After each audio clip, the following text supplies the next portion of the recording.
Hi, I'm Dr. Bill Krauss, Senior Director for Worldwide Health at Microsoft. As a physician, my primary goal has always been to provide the best care to my patients. This often involves collaboration with other caregivers, which, as you know, has become more important and often challenging.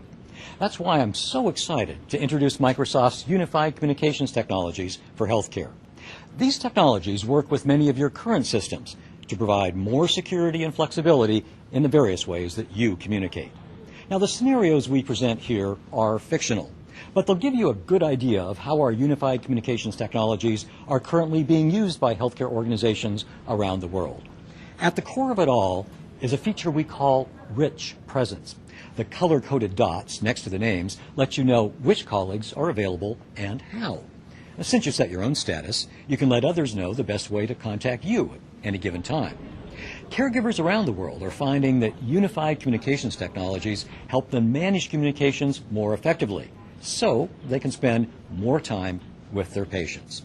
For instance, I can see that Dr. Andrews is in surgery, but that Dr. Lowe is on rounds and is available. I've just sent an instant message to Dr. Lowe to see if she can tell you more about caregiver collaboration. Hi. I just got an instant message from Dr. Krauss saying you'd like to know more about using unified communications technologies to work together. As an intern, I really value the ability to easily find and contact specialists in our provided network. As you can see here, I can look up a surgeon, cardiologist, physical therapist, or pulmonary specialist with just a few clicks.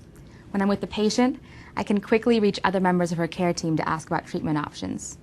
When I need a visual consult, I can switch an instant message to video conference where I can share x-rays, test results, or even a real-time photo of the patient. If I can't reach the person right away, I can leave an email that can be picked up with voice access, even if he or she is on the road or is in a part of the hospital where people are required to use a landline instead of a cell phone. Let me hand you off to Dr. Andrews. She can tell you how communication tools help her manage her unpredictable schedule. Still in surgery. I'll send her an email to see if she can catch up with us later. Hi there. Thanks so much for waiting. They're actually flipping the OR right now, so I've got a little downtime. I'm catching up on some emails and calls I missed while I was in surgery. You know, I especially love live conferencing because it helps me keep close tabs on my patients, and I can support their care teams even if I'm across town. In this particular case, Dr. Lowe is working with one of my patients, so we can review her x-rays together, share reference materials on the web, or even set up an impromptu poll with other members of her care team. That way we get a consensus on the best treatment options. And if it just so happens I'm in surgery during grand rounds, then, like this one on preventing staph infections, I could just as easily view it later as a webcast. Excuse me. Yeah, I've got to take this one, and it looks like it's probably going to take some time to sort out, so I'm going to pass you back to Dr. Krauss.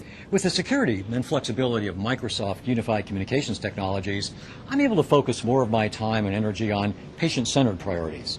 Now, this means enhanced caregiver collaboration, a dramatic reduction in medical errors, and more effective time management. Both patients and healthcare providers are demanding this level of collaboration. And the good news is, it's possible with many of the systems that you have in place today. A number of progressive healthcare organizations around the world have already realized enormous benefits with our caregiver collaboration solutions that include Microsoft Unified Communications technologies. You have the potential. The time is now.